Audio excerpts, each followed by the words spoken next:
Welcome to tailor tech. நம்ம blouse hemming பண்ணுறது எப்படின்னு பார்க்கலாம்.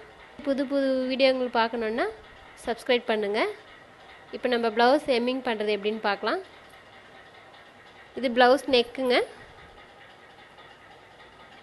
ப்ளவுஸ் நெக்கு நம்ம இந்த நீடியில் நூல் கோத்து வச்சுருக்கோம். சிங்கிள் நூல் போட்டு வச்சுருக்கோம்.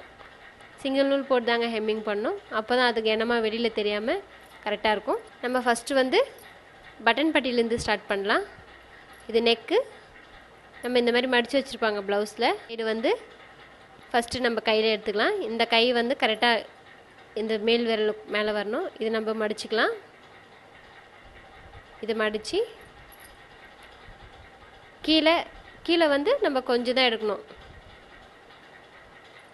எடுத்து மேலே இதில் ஹெம்மிங் பண்ணலாம். மறுபடியும் கீழே கிளாத்தில் ஊசி போட்டு மேலே கிளாத்துக்கு ஜாயின் பண்ணிக்கலாம். ஃபஸ்ட்டு இது ஸ்டார்டிங்கன்றதுனால இந்த இடத்துல நம்ம கொஞ்சம் ஸ்ட்ராங்காக ஹெம்மிங் பண்ணிக்கலாம்.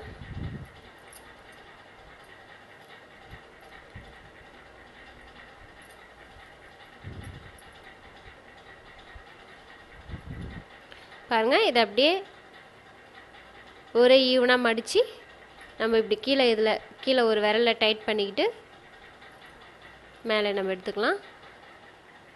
கீழே ஒரே ஒரு நூல் தாங்க வரணும். மேலே அந்த மடிச்சிருக்கிற கிளாத்தில் ஜாயின் பண்ணி எடுக்கலாம். பாருங்கள் கீழே ஒரே ஒரு நூல் எடுத்திருக்கேன். மேல் துணியில் ஜாயின் பண்ணிக்கிறேன். கீழே கிளாத்தில் வந்து நம்ம கொஞ்சம் ஒரே ஒரு நூல் தான் எடுக்கணும். மேலே நம்ம இது மடித்து வச்சுருக்கோங்களா, அது நம்ம எவ்வளோ வேணும் எடுத்துக்கலாம். அப்படியே ஹெம்மிங் பண்ணிக்கிட்டே வரலாம். நான் பண்ணுறது நார்மல் ஹெம்மிங். இன்னொரு ஹெம்மிங் இருக்குது, இன்னொரு ஹெம்மிங் கூட இருக்குது. முடி தையல் போட்டு ஹெம்மிங் பண்ணலாம். அதை பண்ணணும்னு வச்சுக்கோங்களேன், அது இன்னும் டைட்டாக இருக்கும், சீக்கிரமாக பிரியாது.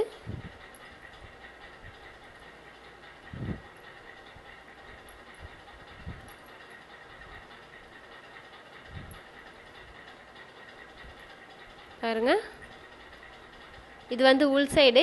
இப்போ நம்ம இது மேல் சைடு பார்த்தோம்னா ஹெம்மிங் கரெக்டாக வரணும். இந்த மாதிரி ஒரே ஒரு நூல் தான் நம்ம பாடியிலேருந்து எடுக்கணும். அந்த பாடி கிளாத்துலேருந்து ஒரு நூல் எடுக்கணும். நம்ம மடித்து வச்சுருக்கிறதுல வந்து நிறைய எடுத்தாலும் பரவாயில்ல. இதே மாதிரி ஈவனாக ஹெம்மிங் பண்ணிக்கிட்டே வரணும்.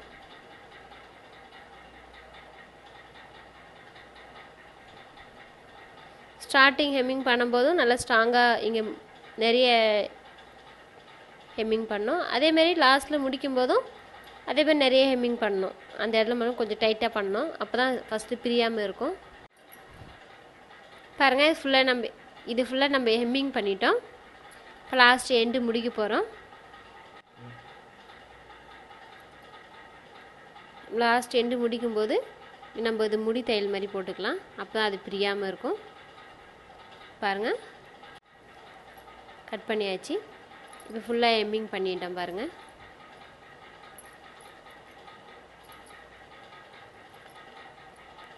ஃப்ரண்ட்டில் திருப்பும்போது ஒரே ஒரு நூல் தான் தெரியணும். இவ்வளோதாங்க நம்ம ஹெம்மிங் பண்ணது. வெளி சைடு நம்ம ஹெம்மிங் பண்ணும்போது நிறைய தெரியக்கூடாது. நிறைய தெரிஞ்சதுன்னா அது அசிங்கமாக இருக்கும். அதனால் ஒரே ஒரு நூல் மட்டும் தான் நம்ம எடுத்து ஹெம்மிங் பண்ணணும். இதை சப்ஸ்கிரைப் பண்ணுங்கள். தேங்க்யூ.